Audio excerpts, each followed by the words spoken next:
Time to use the Space Marines in training as cannon fodder, though they do seem to be pretty excellent for it now. Hopefully at least some of the good ones will make it through the maelstrom.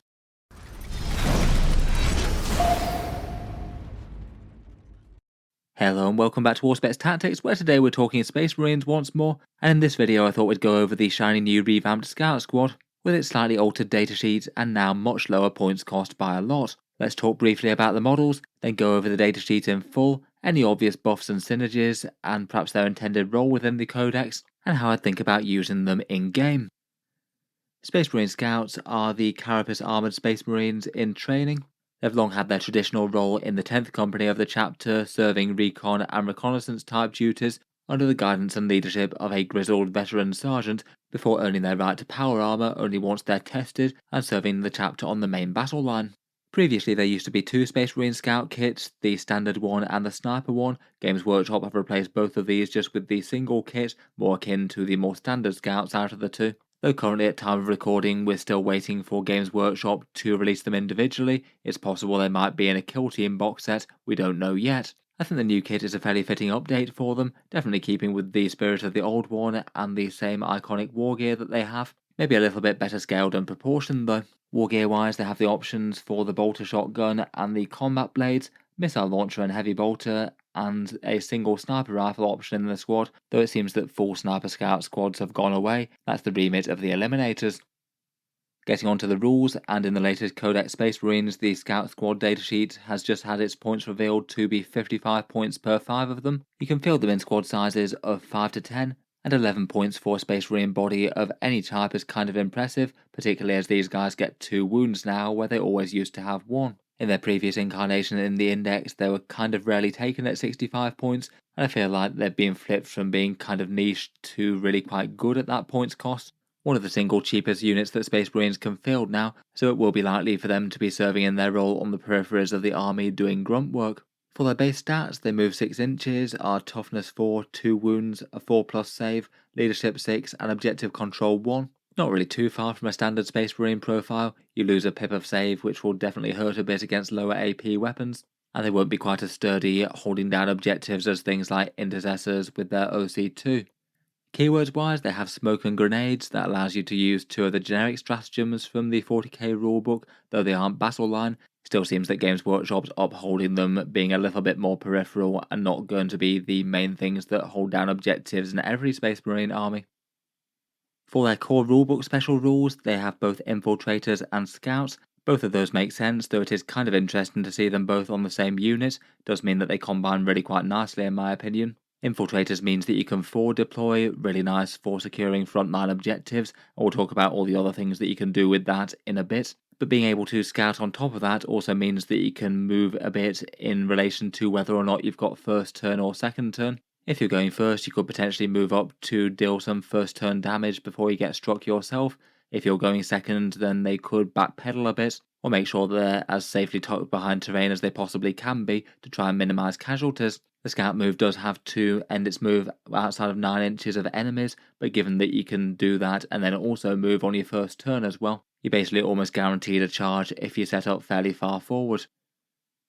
For their weapons and war gear, the base scouts have the option between combat knives, bolt guns and shotguns, and then on top of that they get the options for their special and heavy weapons. The combat knives are the ones skewed towards melee, that's 3 attacks at strength 4, AP 0 and damage 1 in combat, plus a bolt pistol shot. If you don't take the combat knives then they only get 2 attacks in combat. The bolt gun gives you 2 shots to 24-inch range, hitting on their ballistic skill 3 at strength 4, AP 0, damage 1.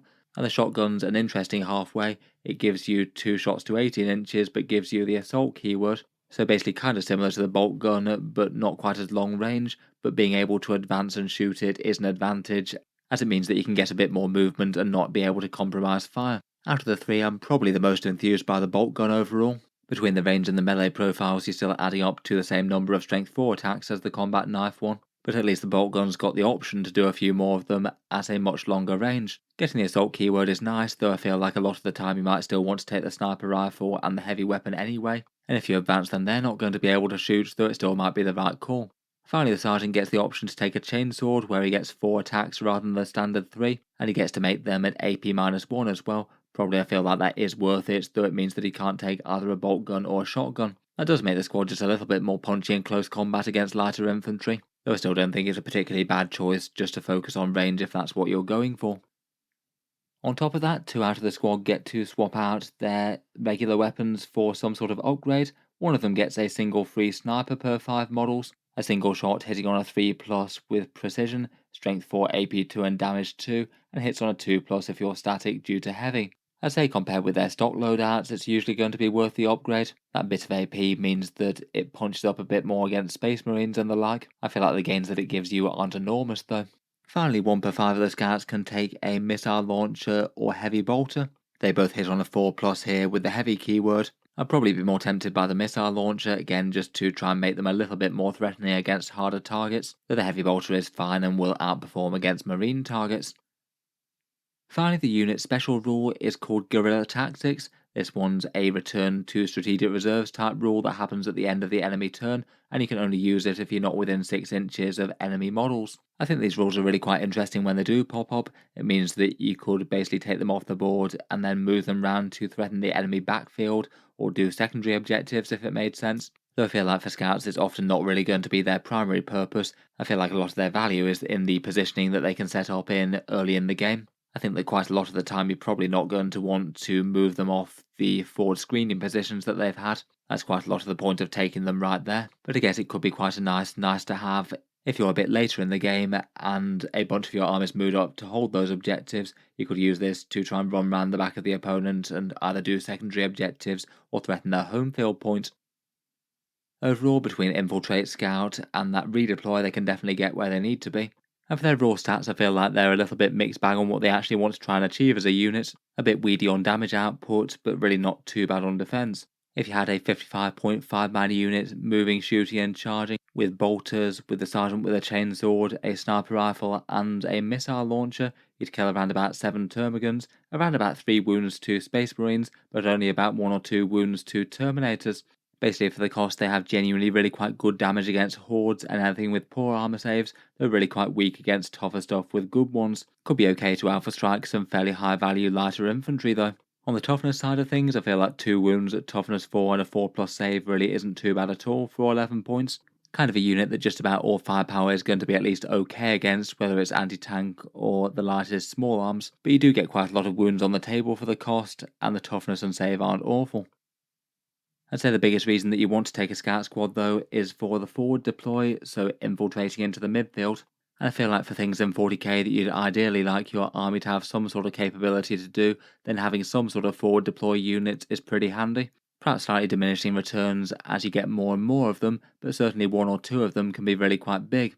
For the main advantages, you can start units on midfield objectives, so you have some sort of presence on them right from the start, and maybe force opponents to try and trade units with you by charging them and killing them. Forward deploying can screen out deep strikes, some of which can happen on turn 1 in 40k with things teleporting around the board. Having things forward gives you a better chance to do certain secondary objectives, things like engage on all fronts, or the ones where you need to be on midfield points. Having something cheap and expendable to do cleanse can be nice.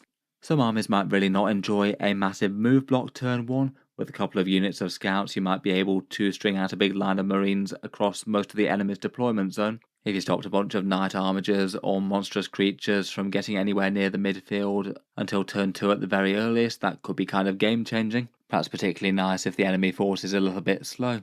The damage output isn't super great, but it's kind of nice to get at least some damage before the opponent can hit you at all. The absolute best targets would probably be things that are low toughness and save, but quite high damage. Maybe things like some Eldari Aspect Warriors perhaps, or Sisters of Battle Elites maybe. Though just killing a whole bunch of high objective control troops might not be the worst either.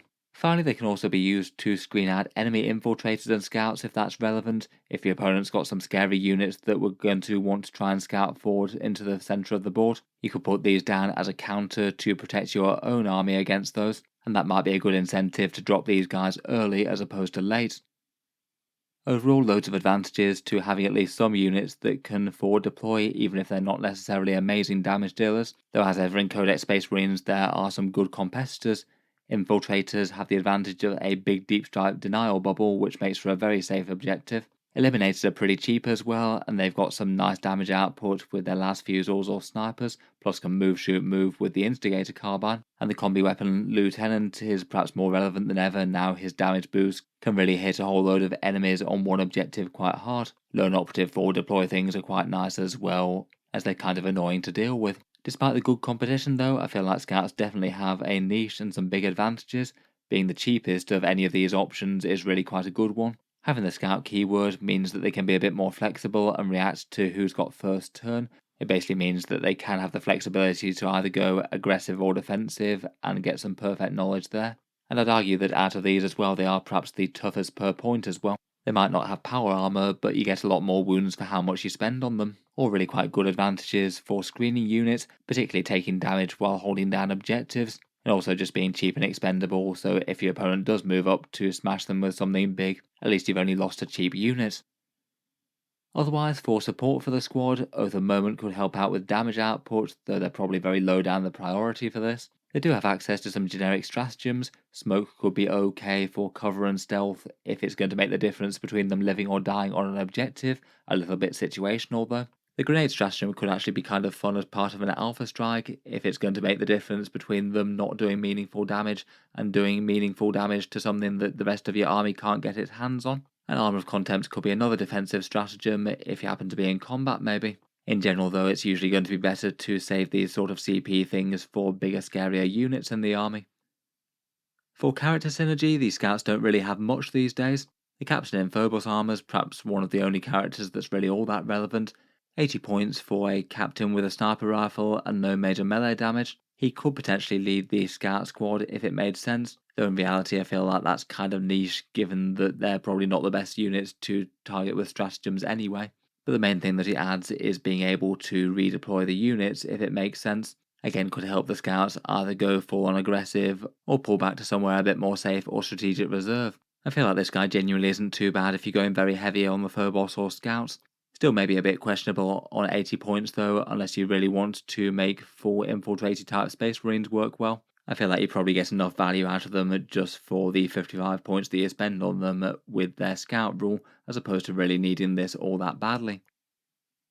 Otherwise, the Space Marine detachments can all help out a little bit. I feel like a lot of them aren't really make or break for scouts though, and they're kind of fine anywhere. They can get a bit out of the core detachment rules maybe, but again probably aren't going to be the unit that you're usually going to want to really target with stratagems. Going through them, and they're definitely on theme for the Vanguard Spearhead. The -1 to hit and cover is kind of handy, though being on the forefront means they might not actually often be outside of 12 inches. Perhaps one of the best stratagems there is the ability to reactively move 6 inches when the enemy tries to charge you. That could be kind of big in saving the unit from death. Otherwise, the Gladius gives you all sorts of movement buffs, really quite nice in a screening unit, and they've also got that squad tactics reactive move as well, 6 inches in the tactical doctrine. The Stormlance Force could allow you to advance and charge, might mean that either the combat blades or the shotguns might be one of the better options there. Scouts in a Stormlance Force could definitely go very far into the opponent's deployment zone if they wanted to. The Anvil Force could give you a little bit more damage output if you're shooting and you're static. I feel like for the Ironstorm Spearhead, the fact that they're kind of an opposite to the rest of the army might actually be good. For that one, you'd want to go pretty maximal on Space Marine armor. So covering the other bases with utility units that are quite cheap and don't really cost very much to hold points or screen the enemy might be a very good thing there. Otherwise, for the standard chapters, Blood Angels gets them a little bit more melee damage. Strength 5 scouts with more attacks definitely amps up their alpha strike. Feels like a bit of a callback to 8th edition Blood Angels where they often ran scouts, where you could sometimes surprise your opponent with a first turn charge with them. 4 attacks each with strength 5 combat blades does sound pretty nasty. For the Black Templars, they may be notable as more cheap marine bodies that you can add to the horde. I believe that if you maximise your scout units, you could actually get 160 bodies on the board if desired, and that's kind of crazy. Otherwise, they quite like most of their vows. Extra durability is pretty nice for a screening unit, and they've got quite a nice stratagem to lock enemies in melee. That could be really quite a big first turn play if you tried to do something a bit crazy. Space Wolves also like most of their sagas and have some melee improvement stratagems. Space Wolves have their own Wolf Scout units, though at 85 points I don't think it's really worth it for the extra cost that you pay for it. Deathwatch have their damage buffs. I suppose they've also got the option of the Spectres kill team along with the other infiltrators, and Dark Angels do battle shock things. I guess theoretically not awful for a unit that might be on an objective. Overall though, probably the buffs and the extra bits that they get aren't really the main thing. They're just a 55-point cheap unit that's good for a placeholder. Screen the enemy, hold objectives, maybe threaten some lighter units here and there. If a big scary combat unit moves up to try and destroy them, hopefully make it so that combat unit then is exposed to the rest of your army who can go to town on it with damage. I feel like it's rarely going to be a bad idea to add 1 or 2 units to a list. I'd probably just take them as small 5-man units and weighed up against the benefits of infiltrators, eliminators, or the combi weapon lieutenants, who might also be interesting for you. Most of the time I'd ideally want to try and set them up hidden on midfield objectives if possible, and then depending on whether or not you've got first or second turn, use the scout move to either try and get as safe as possible, or consider whether it might be worth it to use the units to go aggressive and either pin the enemy back or deal damage. Overall though, they seem like a pretty solid squad to me. I'd definitely be tempted to give 1 or 2 squads of them a try in my army. Let me know your thoughts on the unit though. What do you make of the datasheet, and how would you rate it against units like eliminators, perhaps competing for their role? If you've enjoyed the video, then feel free to subscribe to Auspex Tactics. I'll certainly keep the regular 40k videos coming. I do tend to post new ones just about every day. I've done plenty more for the Space Marines, so feel free to check out the other unit reviews if they're of interest to you. Finally, if you have been enjoying all the videos on the channel, I would just like to mention that Auspex Tactics does have a Patreon page as well, and you can find that linked in the video description if you'd like to help support. Channel patrons do get a fair few advantages, seeing certain videos early, regular votes to see what sort of things come next on the channel, and automatic entry into the regular prize giveaways with a chance to win some big model kits each month. If any of that sounds good to you, or you'd just like to help support, the link is down in the video description. In any case, a massive thank you for listening, and I'll hope to see you guys next time.